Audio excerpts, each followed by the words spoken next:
Hello, this is Heather Hoffman, and I have a fun distress ink blended mini slimline card. Mini slimline cards seem to be super popular right now, and I can't help but think they're just kind of the cutest thing ever. So I'm using the July 2021 Kit of the Month from Unity Stamp Company. I picked a fun sentiment there. You can kind of guess where I might be placing that just by how I kind of laid it out with my stamps. And then I picked these three images, butterfly, moth, I'm not 100% sure, but something with wings that's really cute and pretty. I just thought these three were really fun and pretty together.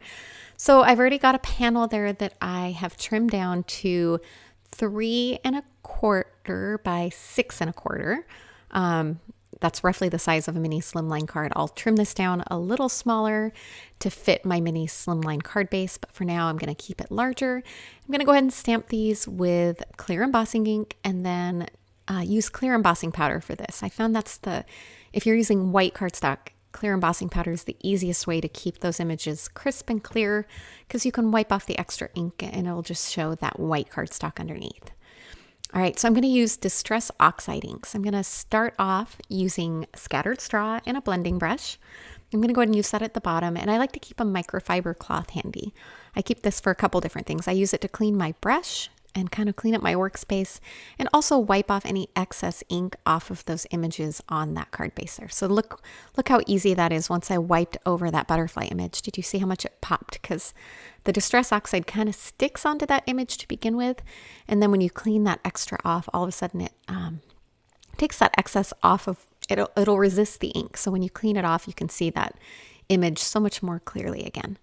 All right, my next color is Speckled Egg. I love just these two tones together. Something about that creamy yellow and the blue, and then kind of blending over that transition spot a little bit. I went back to that yellow brush and then to the blue, so I kind of got a smooth blend in there. Same thing, wipe that ink off of that butterfly.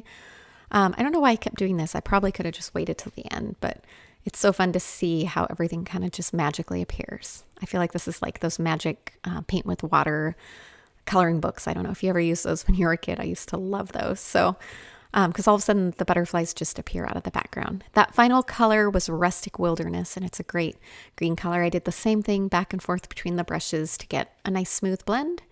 Then I'm just cleaning off my work surface really well. I used a wet wipe and then that microfiber cloth and a clean little spot on there just to clean all that excess off.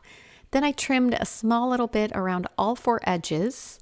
Probably about 1/8 inch on each side so that I'd get an even border all the way around. Now I'm going to mix in a little bit of just ordinary distress ink.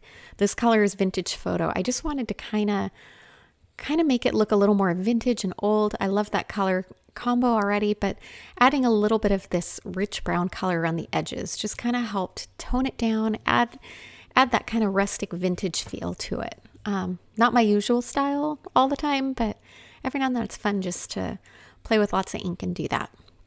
All right, I did wipe off those butterflies again to make sure there were no stray bits of ink on there. Then I smooshed that same color of Vintage Photo Distress ink on my glass mat there, mixed it with a little bit of water and used that to add a few splatters. And then I also pulled out my Starry Colors palette and I'm adding a few splatters on there with that as well, using that kind of coppery gold color. And then we're not done with splatters yet. I also grabbed a little bit of Picket Fence Distress Paint. And I actually my brush was a little bit wet, but I didn't actually thin this down. I wanted to keep these pretty thick. A tiny bit of water might have been helpful to make those splatter easier. All right, sentiment, I'm heat embossing on white cardstock with antique gold just to fit that vintage feel. Not too bright and shiny a gold, kind of more of a toned down coppery gold almost. And I'm going to trim that down. I had to double check. I trimmed that panel down to about 3 by 6 inches now. So I went ahead and trimmed that down to the exact width there of that butterfly. I'm going to mount it on the bottom of that one and then mount that entire thing on my white card base, leaving that nice white border around the edges. And then I finished off with some sparkly espresso colored jewels from Pink Fresh Studio. And there you have it, a fun distress inked vintage card. Thanks so much for coming by today. Have a wonderful day.